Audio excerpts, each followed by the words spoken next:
مکہ کے پاس جاتے ہیں، مکہ کے سامنے جا کر حجر اسود کے سامنے کھڑے ہوتے ہیں، کھڑے ہو کر کہتے ہیں کہ اے حجر اسود، نہ تو مجھے نفع پہنچا سکتا ہے نہ مجھے تو نقصان پہنچا سکتا ہے۔ اے حجر اسود، نہ تو مجھے نفع پہنچا سکتا ہے نہ فائدہ پہنچا سکتا ہے نہ نقصان پہنچا سکتا ہے، میں تو تجھے اس لیے چوم رہا ہوں کہ میرے آقا کے ہونٹ مبارک تجھے چوم چکے تھے، میرے آقا تجھے چوما تھا اس لیے میں اس پتھر کو چوم رہا ہوں، ورنہ تو جو ہے مجھے کچھ تیری جو ہے ضرورت نہیں ہے۔ قربان جائیے صحابہ کرام کے اس ایمان پر، اس محبت پر۔ میرے محترم سامعین کرام، اسی طریقے سے ایک مرتبہ حضرت عبداللہ بن عمر رضی اللہ تعالیٰ عنہ کے لیجیے، حضرت عبداللہ بن عمر رضی اللہ تعالیٰ عنہ کو ایک مرتبہ کسی نے دیکھا کہ اونٹ جو ہے ایک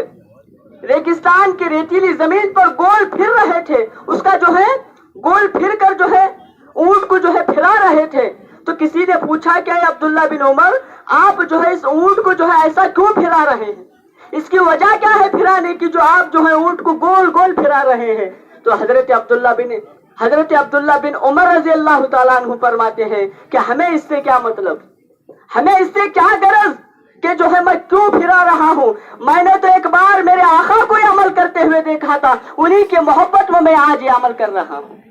انہی کی محبت میں آج میں یہ عمل کر رہا ہوں۔ ہائے ہائے، حضرت عبداللہ بن عمر رضی اللہ تعالیٰ عنہ کا کس طریقے سے آپ کا عمل تھا کہ صحابہ کرام حضور کی محبت میں اس طریقے سے جو ہے آپ کیا کرتے تھے، یہ نہیں دیکھتے تھے کہ جو ہے یہ فرض ہے یا سنت ہے، بلکہ جو ہے حضور کو اگر کوئی عمل کرتے دیکھ لیتے تو آپ کرتے تھے وہ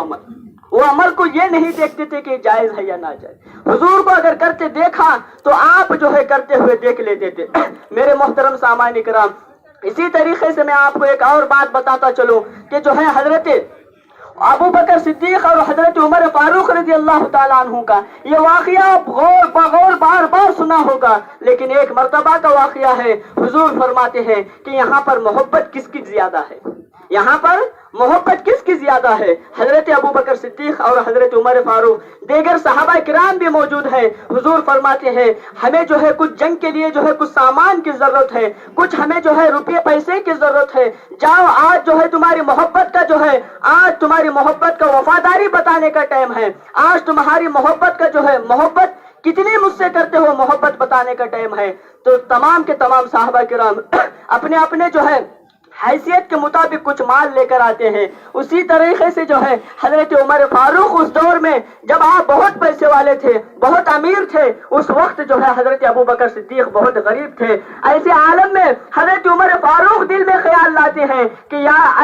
دل میں سوچتے ہیں کہ آج تو میں جو ہے ہمیشہ ابو بکر صدیق حضور کے محبت میں آگے بڑھتے رہتے ہیں، حضور کی محبت میں وہ آگے ہی چلے جاتے ہیں۔ آج میرے پاس بہت سارا مال ہے، آج میرے پاس بے حساب جو ہے مال و دولت ہے، اسی لیے آج میں جو ہے ابو بکر صدیق سے جو ہے زیادہ محبت کر بتاؤں گا، زیادہ جو ہے محبت جو ہے میں بتاؤں گا کہ آپ سے زیادہ محبت میں ہی کرتا ہوں۔ تو دونوں حضرت ابو بکر صدیق عمر فاروق چلے گئے۔ دونوں چلے جانے کے بعد تھوڑی دیر کے بعد حضرت عمر فاروق آتے ہیں، پوچھتے ہیں یا رسول اللہ صلی اللہ علیہ وسلم آپ کیا لائے ہیں؟ تو حضرت عمر فاروق فرماتے ہیں یا رسول اللہ صلی اللہ علیہ وسلم، گھر میں جو بھی مال تھا میرا، جو بھی میری جائیداد تھی، جو بھی میرے پاس روپیہ پیسہ تھا، وہ سب کا سب جو ہے آدھا مال اپنے گھر والوں کے لیے چھوڑ دیا اور آدھا مال آپ کے لیے قربان کر دیا، آدھا مال گھر والوں کے لیے چھوڑ دیا ہوں اور آدھا مال آپ کے لیے لے کر آیا ہوں، قربان جائیے۔ اتنے میں ہی حضرت ابو بکر صدیق آتے ہیں۔ حضور دیکھ کر جو ہے ابو بکر صدیق کو مسکراتے ہیں اور فرماتے ہیں ابو بکر صدیق تم میرے لیے کیا لائے ہو؟ ابو بکر صدیق، ایک روایتوں میں آتا ہے کہ ابو بکر صدیق ایک جو ہے پوٹلی بند کرتے ہیں، پوٹلی بند کر جو ہے لے کر آتے ہیں، اس پوٹلی جو ہے لا کر حضور کے بارگاہ میں لا کر رکھتے ہیں۔ روایتوں میں آتا ہے حضور صلی اللہ علیہ وسلم فرماتے ہیں کہ اے ابو بکر صدیق تم اس میں کیا لے کر آئے ہو؟ حضور ابو بکر صدیق فرماتے ہیں یا رسول اللہ صلی اللہ علیہ وسلم، میں نے جو ہے گھر میں جو کچھ بھی میرا جائیداد تھی، جو کچھ بھی میرا گھر میں سامان تھا، سب کچھ آپ کی بارگاہ میں لے کر آیا ہوں۔ حضور فرماتے ہیں پھر گھر میں بیوی بچوں کے لیے کیا چھوڑ کر آئے ہو؟ تو ابو بکر صدیق فرماتے ہیں یا رسول اللہ آپ کی محبت چھوڑ کر آیا، یا رسول اللہ آپ کی محبت چھوڑ کر آیا ہوں۔ میرے محترم سامعین کرام، اس طریقے سے حضور صلی اللہ تعالیٰ علیہ وسلم سے بے پناہ محبت صحابہ کرام کیا کرتے تھے۔ میرے محترم سامعین کرام، اس باتوں سے پتہ یہ چلتا ہے کہ جو ہے حضور صلی اللہ تعالیٰ علیہ وسلم جن باتوں کا ہمیں عمل کرنے کے لیے کہا ہے، ان باتوں کا ہمیں آج خاص خیال رکھنا ہوگا۔ آج عید جو ہے سب لوگ منا رہے ہیں، سب لوگ خوشی ہے، تو اس خوشی میں جو ہے صرف امیر لوگ جو ہے خوشی میں شامل نہیں ہونا چاہیے، بلکہ ان کے ساتھ ساتھ غریب لوگوں کو بھی اپنے ساتھ خوشی میں اس کا اظہار کرنا چاہیے، خوشی میں جو ہے ان کو بھی اپنے ساتھ بٹھانا چاہیے۔ میرے محترم سامعین کرام، اسی طریقے سے اس وقت حضور صلی اللہ تعالیٰ علیہ وسلم حضرت عمر فاروق فرماتے ہیں، جب کہتے ہیں کہ اے ابو بکر صدیق، میں نے تو سوچا تھا آج میرے پاس بہت مال تھا، بہت زر تھا، بہت روپیہ پیسہ تھا، میں نے سوچا تھا کہ آج کے دن تو میں بہت زیادہ آگے بڑھ جاؤں گا، حضور کی نظروں میں تمہاری سے زیادہ میں محبت والا بن جاؤں گا، لیکن قربان جائیے حضرت عمر فاروق فرماتے ہیں، یا رسول اللہ صلی اللہ علیہ وسلم، اے ابو بکر صدیق، میں تم سے آگے کبھی نہیں بڑھ سکتا، محبت میں تم سے آگے میں کبھی نہیں بڑھ سکتا۔ میرے محترم سامعین کرام، اسی طریقے سے ہمیں بھی جو ہے حضور صلی اللہ تعالیٰ علیہ وسلم کی ان باتوں پر عمل کرنا چاہیے۔ میرے محترم سامعین کرام، ہم جو غریب ہیں ان غریبوں کا جو ہے جو صدقہ اور فطرہ کرتے ہیں، یہ صدقہ اور فطرہ کس وجہ سے کرتے ہیں؟ اگر ہم جو مہینے بھر سے جو روزے رہتے ہیں، جو مہینے بھر کے روزوں میں اگر ہم سے کچھ خطائیں ہوتی ہیں، کچھ غلطیاں ہوتی ہیں، انسان ہے غلطیاں ہوتی ہیں، نہ جانے ہم سے کچھ کسی کی جو ہے زبانوں سے جو ہے چغلیاں نکلی ہوں گی، کسی کی زبانوں سے غیبت نکلی ہوں گی، کسی کے نہ جانے جو ہے کون سے گناہ ہم سے ہوئے ہوں گے، یہ اسی کی جو ہے روزے کو پاک کرنے کے لیے اللہ تعالیٰ نے صدقہ اور فطرہ جو ہے ہمیں ادا کرنے کے لیے کہا ہے۔ یہ جو صدقہ اور فطرہ ہم ادا کرتے ہیں تو ہمارے تمام کے رمضان کے روزے جو ہے پورے کے پورے پاک ہو جاتے ہیں، پورے رمضان کے روزے پاک ہو جاتے ہیں۔ ایک روایتوں میں آتا ہے، آج کے دن میں اللہ تعالیٰ فرماتا ہے فرشتوں سے، اے فرشتوں، تم نے کہا تھا جب میں آدم علیہ السلام کو بنا رہا تھا اس وقت تم نے کہا تھا کہ اے اللہ ان بندوں کو کیوں بنا رہا ہے، ان مٹی کے پتلوں کو کیوں بنا رہا ہے؟ اگر یہ دنیا میں جائیں گے تو فساد پھیلائیں گے، یہ دنیا میں جائیں گے تو خون ریزی کریں گے، یہ دنیا میں جائیں گے تو جو ہے فتنہ و فساد پھیلانے لگیں گے۔ تو اللہ تعالیٰ اس وقت فرمایا تھا کہ اے فرشتوں، جو میں جانتا ہوں وہ تم نہیں جانتے۔ آج کے دن اللہ تعالیٰ فرماتا ہے کہ اے فرشتوں، تم نے اس وقت کہا تھا کہ جب میں آدم علیہ السلام کے پتلے کو بنا رہا تھا اس وقت تم نے کہا تھا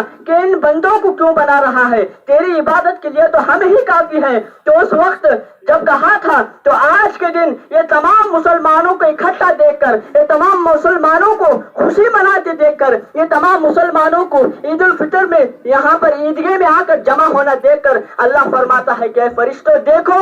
تم نے کہا تھا میرے بندوں کے فتنہ فساد پھیلائیں گے، لیکن آج دیکھو میرا عبادت کر کر ایک مہینے کی آج اس کا شکر ادا کرنے کے لیے یہاں پر جمع ہوئے، آج اس کا شکر ادا کرنے کے لیے یہاں پر جمع ہوئے ہیں۔ میرے محترم سامعین کرام، اللہ فرماتا ہے کہ اے فرشتوں، ان لوگوں نے، میرے بندوں نے ایک مہینے تک میرے یہاں مزدوری کی ہے، میرے یہاں کام کیا ہے، میں نے جو کہا تھا وہ کیا ہے، میں نے روزے کا حکم دیا تھا انہوں نے روزہ رکھا ہے، میں نے زکوٰۃ کا حکم دیا تھا انہوں نے زکوٰۃ دی ہے، میں نے جو ہے صدقہ و فطرات کا حکم دیا تھا انہوں نے سب کچھ کیا ہے، اور آج ایک مہینہ تک جو ہے اپنے نفس کو مار کر، اپنے جو ہے اپنے آپ میں اپنے جان کی، اپنے مال کی قربانی دے کر جو ہے انہوں نے ایک مہینہ گزارا ہے۔ اب اس کی مزدوری کیا دوں؟ ان کی مزدوری کا ایک مہینہ ہونے کے بعد مزدوری کا وقت ہوتا ہے، اللہ فرماتا ہے ان کی مزدوری اب کیا دوں؟ تو فرشتے کہتے ہیں کہ اے اللہ، کہ انہوں نے ایک مہینے تک تیرے یہاں روزہ رکھا ہے، تیرے یہاں تراویح پڑھی ہے، تیرے یہاں زکوٰۃ و خیرات کیے ہیں، اے اللہ ایک مہینے تک جو مزدوری کی ہے اس مزدور کا پورا صلہ دینا چاہیے۔ تو اس وقت اللہ فرماتا ہے کہ اے فرشتوں، گواہ ہو جاؤ، تم لوگ آج گواہ ہو جاؤ، جتنے لوگ یہاں پر موجود ہیں، جتنے لوگ اس عید کی خوشی منا رہے ہیں، قیامت کے دن تمام لوگوں کو میں بخش دیتا ہوں، قیامت کے دن ان تمام لوگوں کو میں بخش دیتا ہوں۔ اللہ اکبر، قربان جائیے، اللہ قربان جائیے کہ اللہ تعالیٰ نے آج عید الفطر کے موقع پر تمام مسلمانوں کو جو ہے بخش دیتا ہے۔ میرے محترم سامعین کرام، اسی طریقے سے میں اپنی بات کرتے ہوئے ختم کرتے ہوئے اللہ تعالیٰ سے دعا کرتا ہوں کہ اللہ تعالیٰ ہم تمام کو ایک اور نیک بننے کی توفیق عطا فرمائے اور حضور صلی اللہ علیہ وسلم سے سچی محبت کرنے کی توفیق عطا فرمائے.